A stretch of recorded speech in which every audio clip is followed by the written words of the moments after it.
வணக்கம் ஃப்ரெண்ட்ஸ், இன்றைக்கி நம்ம ஈஸியான ஒரு லன்ச் ரெசிபி பார்க்கலாங்க. கேபேஜ் ரைஸும் பொட்டேட்டோ மசாலா, உருளைக்கிழங்கு மசாலாவும் ஈஸியாக எப்படி செய்யலான்னு பார்ப்போம். இது வந்து லன்ச்சு பாக்ஸ்க்கெலாம் கொடுத்து அனுப்பலாங்க. குயிக்காகவும் முடிஞ்சிடும். வாங்க இப்போ வீடியோக்குள்ளே போகலாம். இப்போ கோஸ் வாங்கிட்டு அதை இது போல் பொடி பொடியாக கட் பண்ணிவிட்டு ஒரு சின்ன பாத்திரத்தில் தண்ணி ஊற்றிட்டு நல்லா கழுவி பிழிஞ்சு எடுத்து வச்சுக்கலாங்க. வடிகட்டிட்டு எடுத்து வச்சிடலாம்.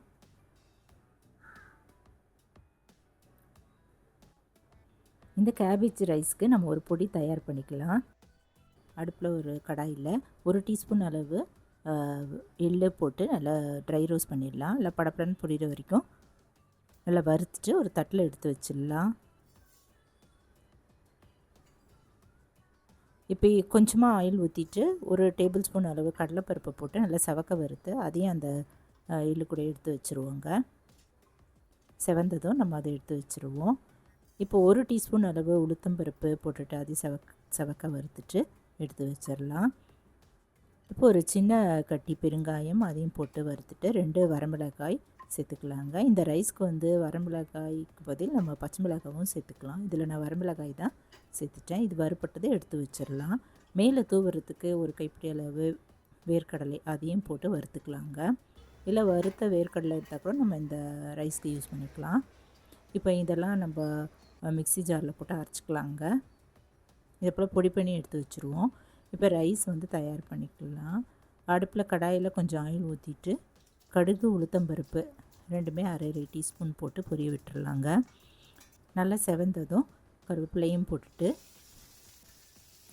நம்ம கழுவி க்ளீன் பண்ணி எடுத்து வச்சுருந்த கேபேஜ் கோஸ் இதில் போட்டுட்டு இந்த காய்க்கு தேவையான உப்பு ஒரு அரை டீஸ்பூன் அளவு சேர்த்துக்கலாங்க. சேர்த்துட்டு ஒரு கைப்பிடி அளவு தண்ணி இதில் சேர்த்துடலாம். ரொம்ப தண்ணி இதில் ஆட் பண்ண வேணாங்க.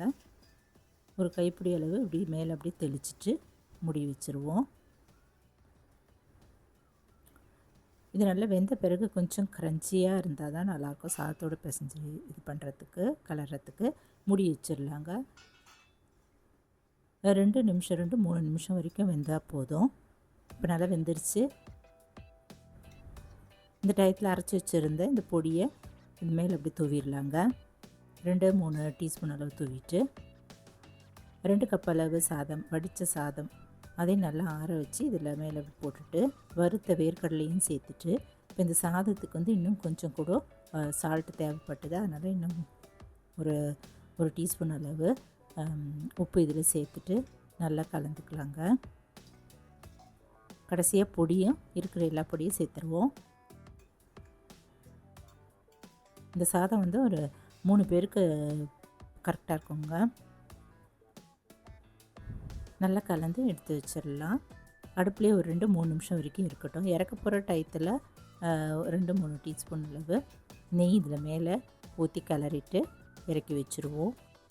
சுவையான கேபேஜ் ரைஸ் தயாராகிடுச்சுங்க. இப்போ நம்ம உருளைக்கிழங்கு மசாலா செய்யலாம். இப்போ 2-3 உருளைக்கிழங்கு வேக வச்சு தோலை உரித்து மசித்து எடுத்து வச்சுருவோங்க. ஒரு வெங்காயம் தக்காளி கட் பண்ணிக்கலாம். இஞ்சி பூண்டு விழுது இருந்தால் எடுத்து வச்சுக்கலாங்க. இல்லை வந்து இஞ்சி பூண்டு நசுக்கி எடுத்து வச்சுருவோம். இப்போ கடாயில் ஆயில் ஊற்றிட்டு கருவேப்பிள்ளை இஞ்சி பூண்டு இதெல்லாம் போட்டு வதக்கிக்கலாங்க. வதக்கினதும் வெங்காயம் தக்காளி இதெல்லாம் 1 by 1 போட்டுருவோம். லைட்டாக இது போல் வதங்கின பிறகு மஞ்சத்தூள் 1/4 டீஸ்பூன் இதில் சேர்த்துக்கலாம்.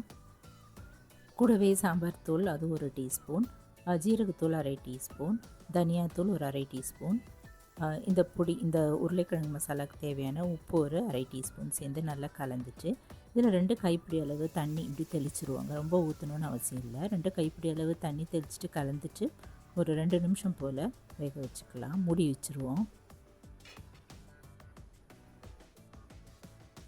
இப்போ 2 நிமிஷம் கழிச்சு பார்க்கலாங்க. இப்போ இந்த தக்காளி வெங்காயம் நல்லா மசிஞ்சிச்சு. இப்போ நம்ம மசி வச்சுருக்கிற உருளைக்கிழங்கு இதில் ஆட் பண்ணிவிட்டு கலந்துட்டு இது ஒரு 2 நிமிஷம் நல்லா எல்லாமே இந்த மசாலாவும் இந்த உருளைக்கிழங்கோடு சேர்ந்து வர வரைக்கும் நம்ம வேக வச்சுக்கலாங்க. நல்லா கலந்துட்டு மிக்ஸ் பண்ணிவிட்டு மூடி வச்சுருவோம். இப்போ இது ஒரு 2 நிமிஷம் கழித்து நம்ம இதை திரும்பவும் கிளறிட்டு அடிப்பிடிக்காமல் கிளறிடுவோம். கொஞ்ச நேரம் அடுப்பில் வச்சுருந்துட்டு இறக்கிடலாங்க. மேலே கொத்தமல்லி தழைகள் தூவிட்டு இறக்கிடலாம். அருமையான பொட்டேட்டோ மசாலா தயாராகிடுச்சுங்க. சூப்பரான கேபேஜ் ரைஸும் இந்த பொட்டேட்டோ மசாலாவும் நீங்கள் லஞ்சுக்கு ட்ரை பண்ணி பாருங்கள். ஈஸியாகவும் குயிக்காகவும் முடிஞ்சிருங்க. இந்த லஞ்ச் ரெசிபி நீங்களும் ட்ரை பண்ணி பார்த்துட்டு எப்படி இருக்குன்னு சொல்லுங்கள். இந்த வீடியோ பிடிச்சதுன்னா இந்த சேனலை சப்ஸ்கிரைப் பண்ணிக்கோங்க. லைக் பண்ணுங்கள், ஷேர் பண்ணுங்கள், கமெண்ட் பண்ணுங்கள். தேங்க்ஸ் ஃபார் வாட்சிங். நன்றி, வணக்கம். நம்ம அடுத்த வீடியோவில் பார்க்கலாம்.